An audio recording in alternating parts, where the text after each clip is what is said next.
Welcome back to another week of Kernel at the Buzzer. Before this podcast starts, we want to remind you that everyone on today's podcast has their own opinions and they do not reflect the Kernel in entirety.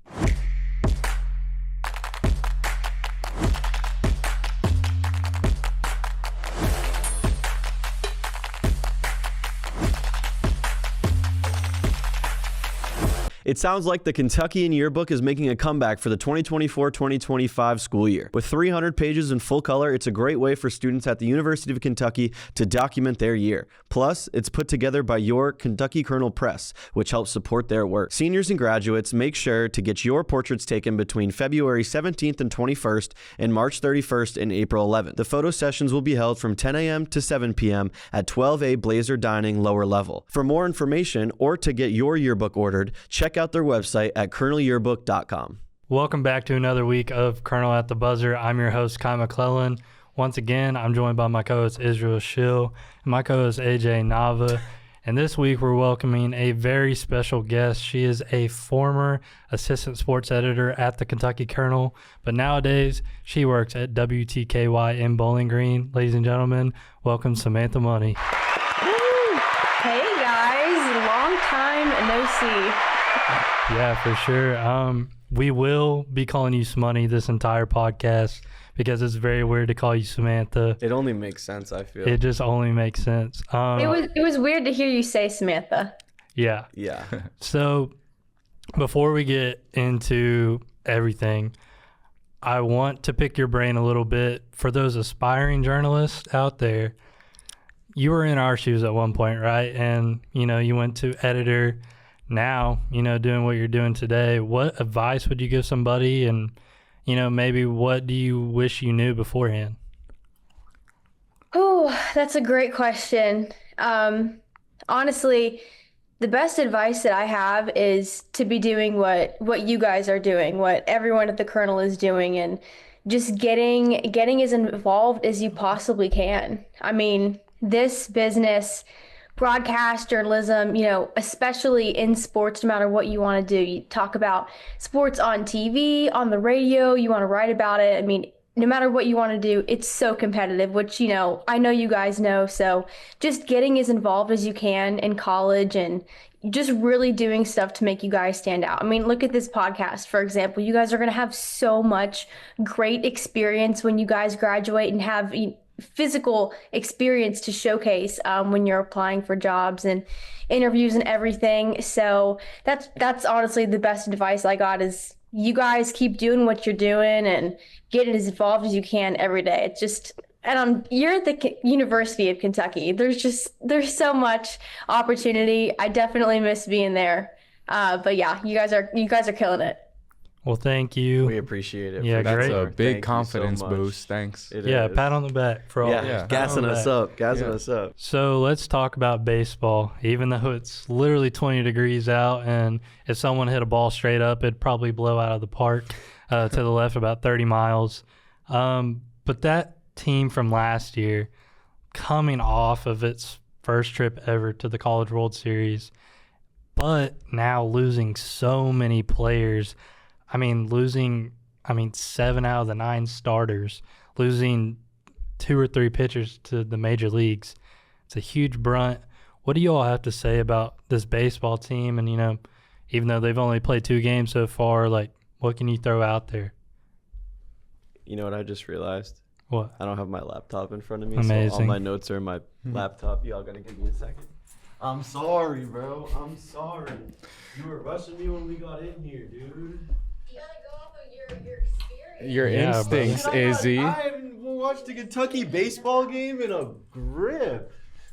This is how professional we run this podcast. I do my research and I pretend like I know what I'm talking about. I can do better on the intro anyway. It's fine. Good, dude. All right. Yeah, you can do better on the intro. You ready? Yeah. All right. Shit. Remember to don't transition right into basketball after. Okay. Give us a good exit and entry point. Young Okay. and tall and dark and... Oh, sorry. All right, so let's talk about baseball. Even though it's literally 30 degrees outside, it's officially baseball season. But the team from last year, coming off of their first College World Series appearance in history, but now they lost 7 out of their 9 starters, lost 3 of their weekend pitchers to the major leagues. What do y'all have to say about, the future of this team? Bringing in so many transfers, it's like you don't even know what to make of it just yet.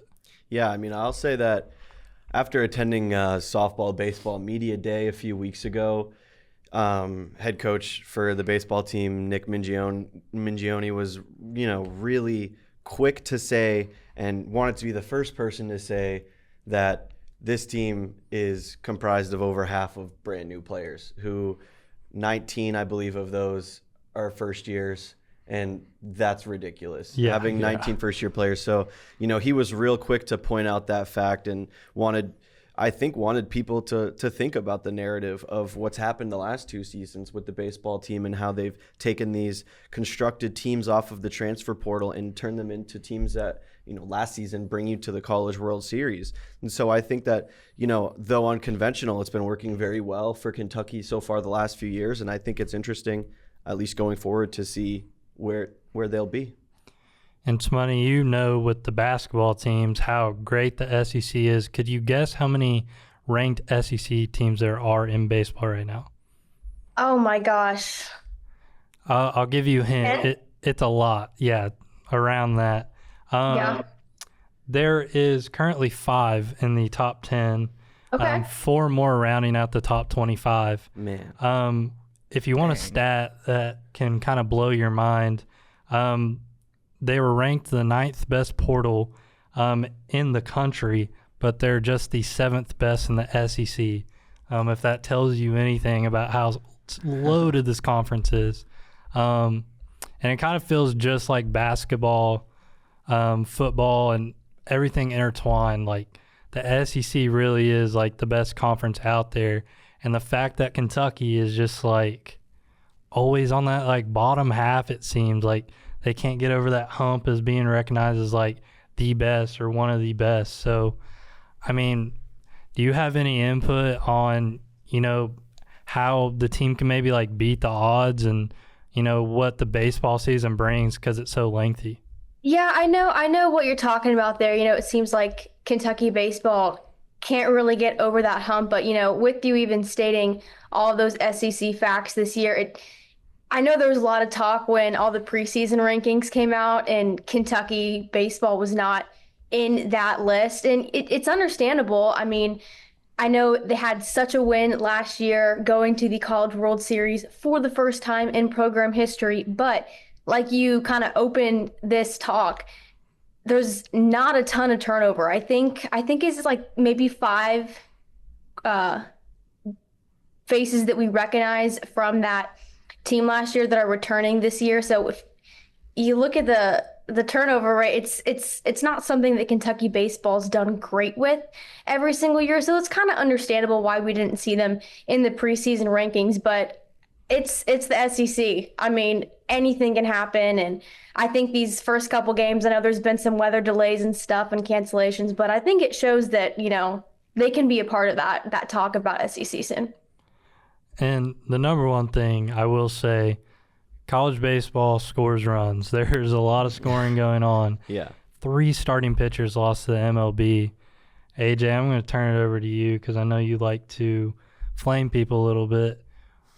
Is that my persona on this podcast? Amari Williams, and just who else was it? It was Georgia. I'm pretty sure you're flaming because she had a bad game.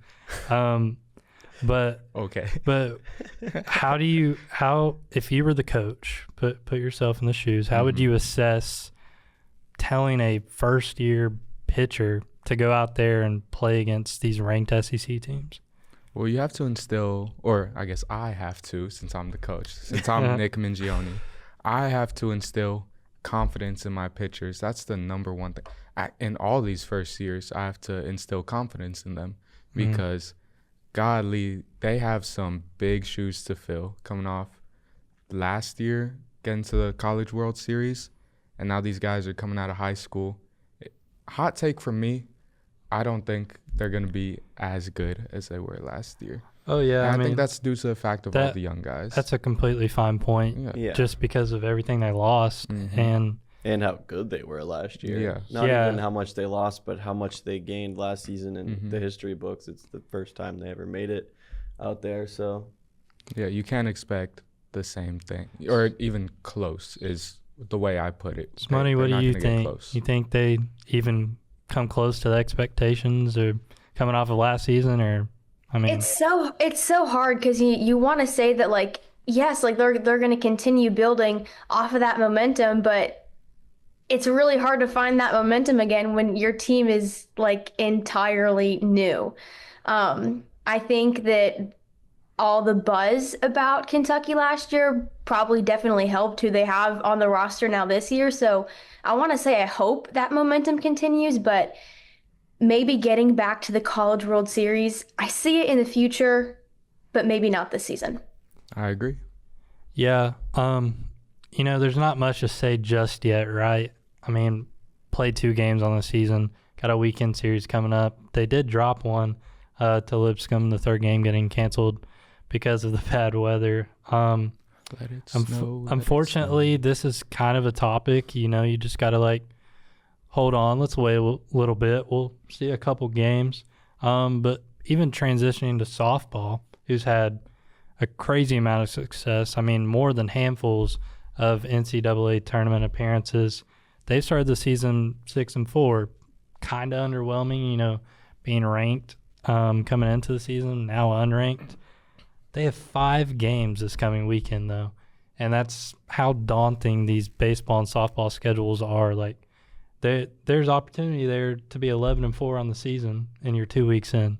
So, I mean, can y'all kind of compare sports? I mean, baseball is just unlike anything with the schedule. Yeah, the thing about the softball team is they started off real hot. I mean, their ranking came in and made sense. They went 4-0 to start the season, destroyed Pittsburgh, Notre Dame, Morgan State, and Southern Miss, scoring, 7, 12, 12, and 13, allowing 4 and 3 in just 2 of those games. That's crazy. That's domination right there. And, those are scores that sometimes you might see in baseball. So I guess the comparison goes a little bit across the side of the fence there. But versus ranked opponents, they went 0-3. And so when, you bring them in and, regardless, their ranked opponents were against a number 9, number 4, number 8. Sure, they're all top 10. The big dogs. They were relatively close games. You go, you lose 6-3 against Oklahoma State. You lose 3-1 against UCLA, and you lose 6-3 against Duke. Those are games that you can win. I will say some of those games' errors contributed to the reason that they lost, especially in that Duke game where they struggled really to just cancel out some mistakes. But going 2-4 after starting off 4-0 is definitely not heading in the right direction. They did lose to an unranked Virginia 4-1. It's not a horrible loss, but it's not great to lose to an unranked team. But their next 5 games, all unranked opponents. So it's a downhill battle. I think they got that in the bag. Their Achilles heel is ranked teams. So it's a good outlook so far. Yeah, hopefully they'll be able to win some more. Even facing them early on, though, can be something that will come in handy. Absolutely. When you play maybe a mid-of-the-line team, Yeah, I'd say it would be helpful to definitely play some of those ranked teams early on. So, Smoney, another ranked trivia question. How many SEC teams do you think are in the top 10 for softball? What did we say baseball was? It was around 6 or 7 in the top 10. In the top 10? Yeah, I think it was 5. So, all right. I mean, I've got to guess a similar number. So let's say 5. Try 8. Man. Dang. And excluding Kentucky, the entire SEC is ranked. Wow. And another thing for you. That is just daunting. It's crazy to even think about.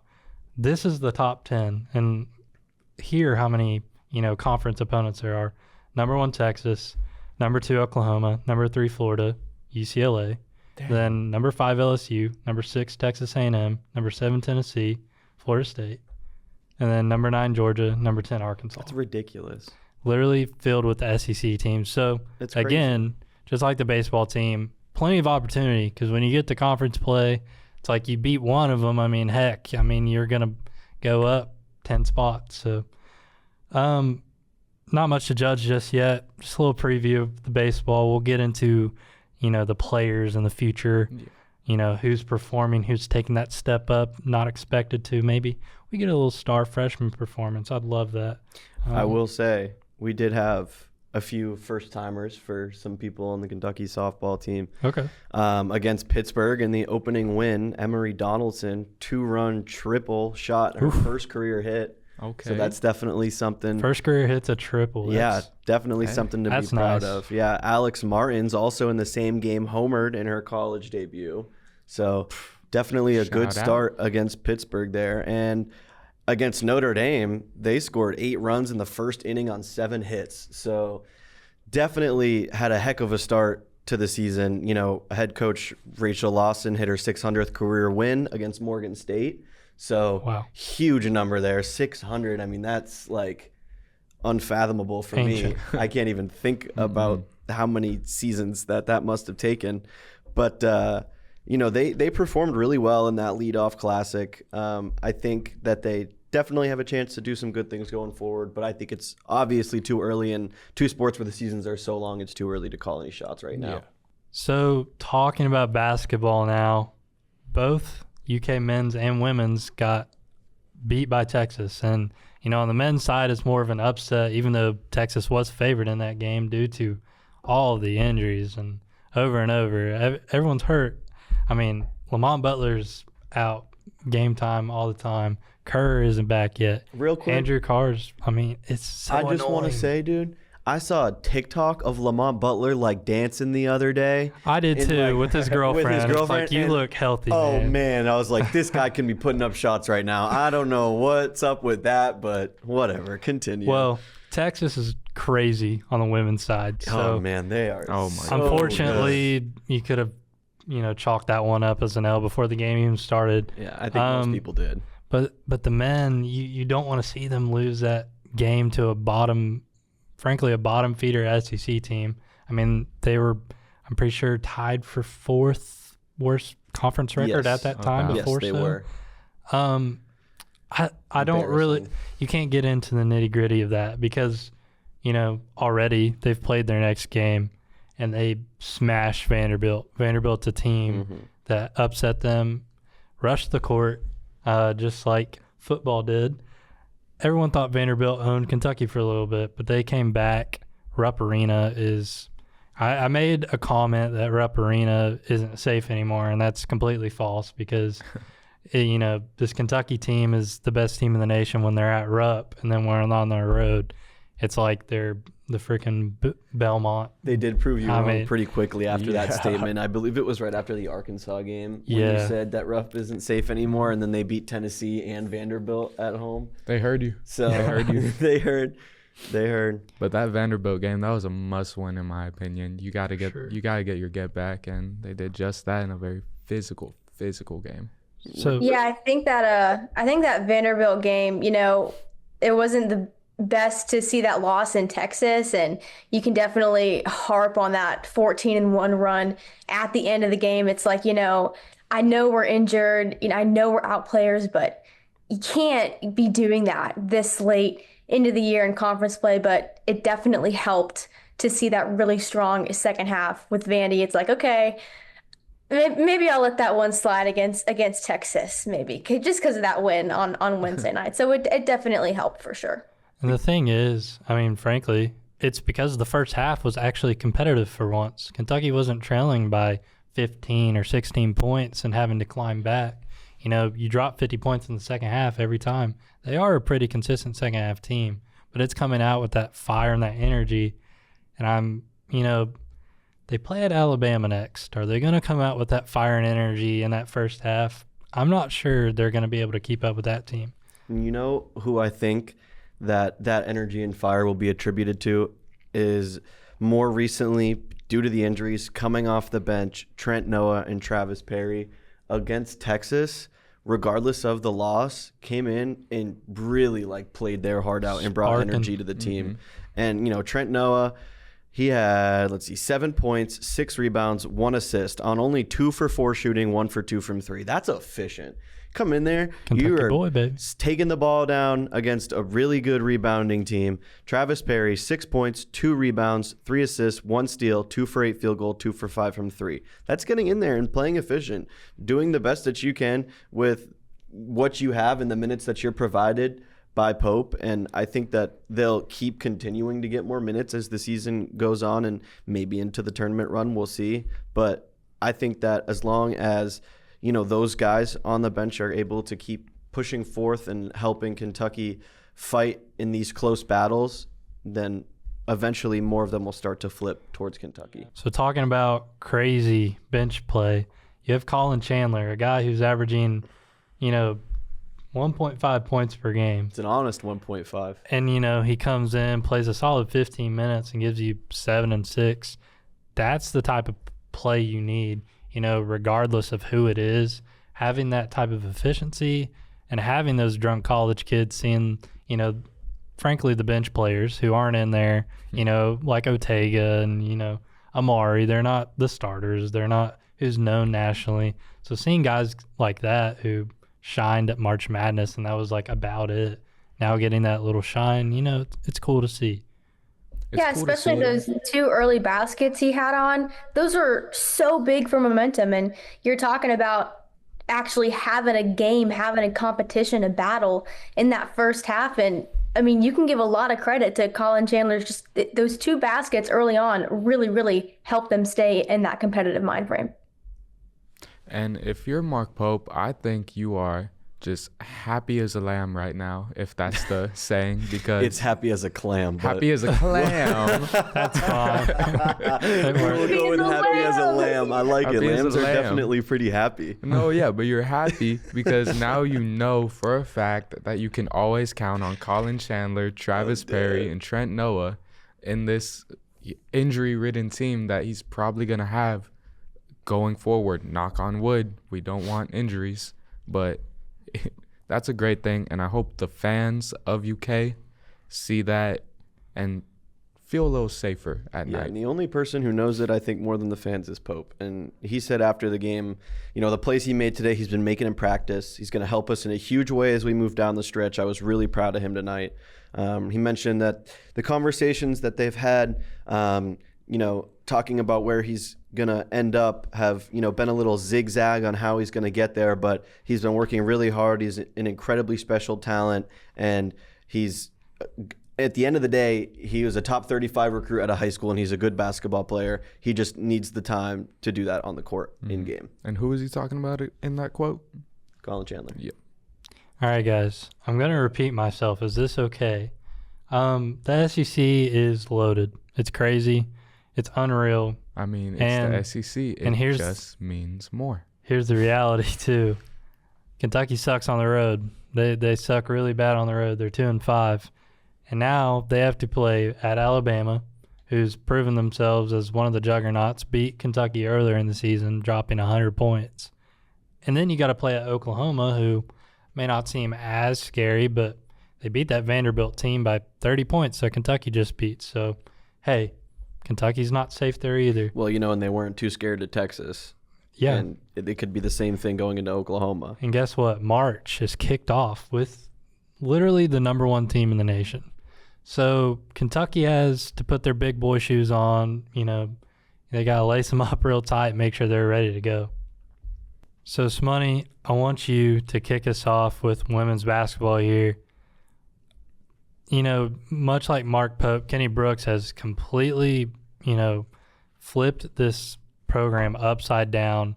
It's such a brand new culture and vibe, and, the fans are loving it, and it's here. However, that little hump is right there. They just lost to Texas, and now you got LSU, South Carolina, Tennessee, all these crazy teams coming up. How do you assess their season so far? And, would you call it a failure if they fail to get over that hump yet?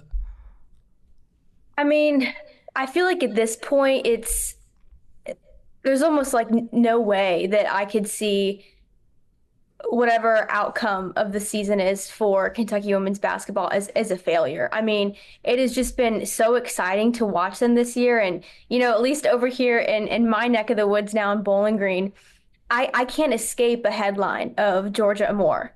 And it's just so fresh and fulfilling to see the new Memorial Coliseum packed with fans and loud and these women's basketball games just coming to life again. And it really makes me have FOMO and be jealous that all this is, kind of taking off now after I graduated. But I mean, the team that Kenny Brooks has brought over, similar like Mark Pope, the vibe that he's bringing to the program again is just, it's so awesome to see. And it's exciting to be able to have a women's basketball team to be excited about in the postseason. So that's kind of where my mind is going, is like, what, no matter what happens the rest of the year, like we have a team in March and they're going to be fun to watch. And, you bring up the word fun. It is fun to, Kentucky to be able to label themselves as a basketball school, straight up, men's or women's. They're a basketball school. We had that football argument for a little bit, but that got shot down the tube real quick. Talking about. Yeah. What do you mean? Oh, yeah. It's definitely still an argument. We're a rifle school, guys. Come on. We are a rifle school. No, we're club sports. That's what we are. Sports yeah, school. we're a club sports school. Anyways. But yeah, I mean, like you said, I completely agree. You can't chalk anything up as a failure just because, coming off of a 12-win season, anything past that 12-win mark technically is an improvement. And, they're going to double their win total. They're going to. But they're just about there. Yeah. And, I mean, they had the highest ranking since, 2010 at one point. It was only lasted a week, but still a record broken. Georgia, sadly going, to the draft after this season, I credit the recruiting already. Kenny Brooks has already brought in two, of the top recruits out there. Even had baby Gronk watching one of them. Just such a weird world we live in now. It's such a weird headline to wake up to. The other day. But man, Madden Greenway, she's just the star of the show for baby Gronk. I guess I'm pretty sure she dropped 40 for him. So I believe so. Yeah. She is. I'm excited for her to be on the team. And here's the thing, Mark Pope's doing the same thing. So it's like it feels, again, like the culture's completely flipped upside down, and it's just a complete new era of Kentucky basketball, obviously, but it looks like it's going to last for a long while. I will say that if we want to go a little more into the game talk of the games and why I think they got beat so bad by Texas, if you just go to the box score really quickly, very obviously you'll notice Claire Strack fouled out with 0 points on one shot. That's and the thing, man. That is your freshman starting center who's second highest scorer on the team, doing amazing things this season. She's sophomore. She should have been a freshman. Should have been a freshman, yes. She's freshman age. Yes, sophomore. Regardless, still very young, very talented. We've seen these points in the season where she sometimes struggles against bigger players in the post or stronger players in the post and gets frustrated, fouls a lot. And that's exactly what happened against Texas. Absolutely destroyed in the post. Kyla Oldacre, 19 points, 7 rebounds, 1 steal in 19 minutes. Just a pest overall for Clara Strack the whole game. Madison Booker, who originally, obviously, a Wooden Award winner, watch list player, started off the game looking like maybe Kentucky's going to be able to stop her. And 19 points, 8 rebounds, 4 assists, 3 steals. And most of that came in the second half. And, they were able to hold Kentucky shooting from the 3 to 20%, and Kentucky being a team that really lives and dies by the 3. I believe the stat was Texas shoots 2 or 3 three-pointers per game or something like that, and Kentucky shoots 20-something. So there's a huge difference in where those points are coming from, and when you can stop a team's main scoring run and hold them to 20% from the three, you have the game right there. Texas scored 42 points in the paint, 20 points on turnovers, forced 17 total turnovers on UK, destroyed them in the rebounding, 45 to 28. It was just total domination from Texas. And when you realize that teams like Texas and LSU, South Carolina are even that much of a step ahead of everybody else in the SEC, it's a little bit scary because Texas beat South Carolina in South Carolina. Yeah. And then just beat Kentucky by almost 20 At Kentucky. So it'll definitely be a very interesting test going forward for the Wildcats. I noticed in all 4 losses this year, it's been straightly because of bad production from Georgia. Yes. And, you can't pin that on her. But at the same time, it's kind of obvious that she's a star. It's kind of obvious that she's like the kind of Steph Curry type of player. I was going to say like Caitlin Clark to last year's Iowa, Caitlin Clark's a great example. I mean, obviously not Caitlin Clark. That's the GOAT. Yes. But Georgia. Trust. Just kidding. But, first overall pick this year, Georgia Amoore. Okay, listen. But Georgia still is a very shot-heavy guard. And although she's great at playmaking, she's having those games where she's shooting 6 for 17, 6 for 16, not the most efficient. But also not assisting very well sometimes and turning it over. She's getting hounded on defense. I mean, she is. It's not necessarily her fault. I'm sure she's the number one game plan for a lot of the teams. It's go and stop Georgia. And if you stop Georgia, there's half the points for Clara because she's getting all her buckets off of Georgia assists down low. And so, bam, that's half the team, half their points gone.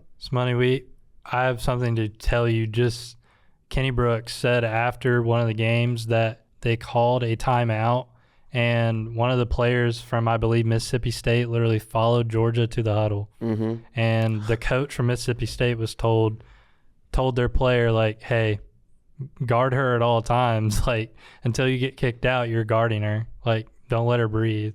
That's ridiculous coming from a coach. Like, that's It is, but I mean, like you said, of course, every team's game plan is going to be her. And then next up, Clara, because I mean, Georgia's now getting stats points next to Caitlin Clark. And it's like, so of course she's going to be the one you go after. So I'm sure when she's having a bad game, she's having a bad game because I mean, she's everyone's game plan, like you said.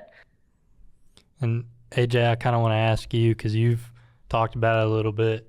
We brought up the foul trouble. We brought up the rebounding. You can't rebound if you're sitting on the bench with 3 fouls in the second quarter. So nope, not at all. What do they do as a team when those players are having those struggles?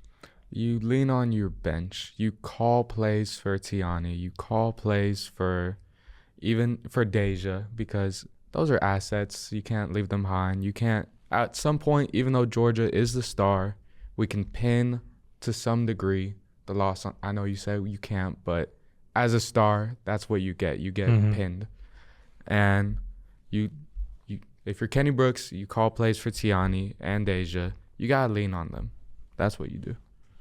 Great answer.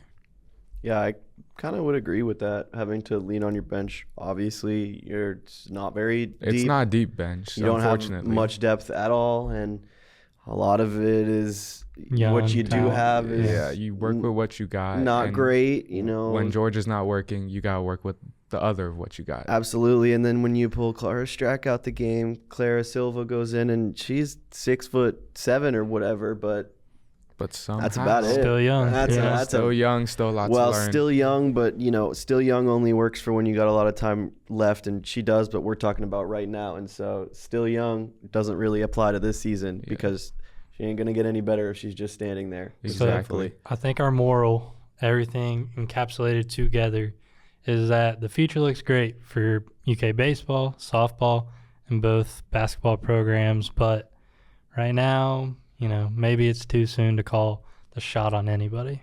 Yeah, I mean, we can roll with that. Mm-hmm. They did bounce back with a good win against Georgia. They did. They did. And historically, they don't play well against Georgia. I was looking at the stats, and Kentucky trails Georgia 41-25 all time. Man, crazy. And 15-13 in Lexington. Georgia has won that battle 15 times. Wow. Sounds like football. Actually, no, it doesn't. Football's probably like different 60-0. Much Yeah, worse than way that. worse. But in that win, Georgia did a lot better. 21 points, 1 rebound, only I believe 1 assist she had, but it's good ball. You know, she's put points on the board, more than 12, 13. Regardless, Amore, Hassett, and Lawrence, the 3-point goddesses of the Kentucky basketball team. 10 for 17 from 3-point, just the 3 of them. Wow. That's crazy. That's solid. 10 for 17. They shot 48% as a team. And so obviously that works a lot better to win when you're playing Texas and you shoot 20% from 3. So I do think you can chop up a lot of those points that they missed out on against Texas, only scoring 49. Be a lot of that 3 ball that they didn't knock down that they were able to get going against Georgia, where they scored 84. So it's definitely a big difference when they're on versus off behind the arc. We want to thank you for listening and watching another week of Kernel at the Buzzer. Make sure to go to kykernel.com for all your sports news and updates, and make sure to check us out at KYKernel Sports on Twitter. Once again, I've been Kai McClelland, and we want to thank you for catching up with the Kernel.